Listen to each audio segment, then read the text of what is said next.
ভোলাহাটে প্রবীণ রাজনীতিবিদ সাবেক উপজেলা চেয়ারম্যান বাবর আলী বিশ্বাসের বহিষ্কারাদেশ প্রত্যাহারে ফুলের মালা দিয়ে বরণ ও মিষ্টিমুখ। এমএসআই শরীফ, ভোলাহাট। চাঁপাইনবাবগঞ্জ প্রতিনিধির পাঠানো প্রতিবেদন।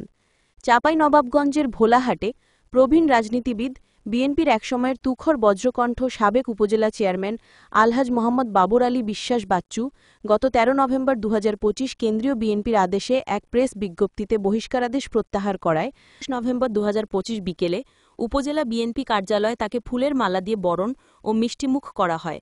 এ সময় উপস্থিত থেকে তাদের প্রিয় নেতাকে ফুলের মালা দিয়ে বরণ করেন উপজেলা বিএনপির সিনিয়র সহসভাপতি খিজির হায়াত মোল্লা, সহসভাপতি মোহাম্মদ জামাল উদ্দিন মেম্বার ও মোহাম্মদ সারোয়ার জাহান, যুগ্ম সাধারণ সম্পাদক মোহাম্মদ ইব্রাহিম সেলিম, কোষাধ্যক্ষ মোহাম্মদ আব্দুর রাজ্জাক, ইউনিয়ন বিএনপি সভাপতি মোহাম্মদ বাবুল আলী, সাধারণ সম্পাদক মোহাম্মদ মজনু মিয়া সহ উপজেলা বিএনপি ও তার অঙ্গ সংগঠনের নেতাকর্মীগণ উপস্থিত ছিলেন।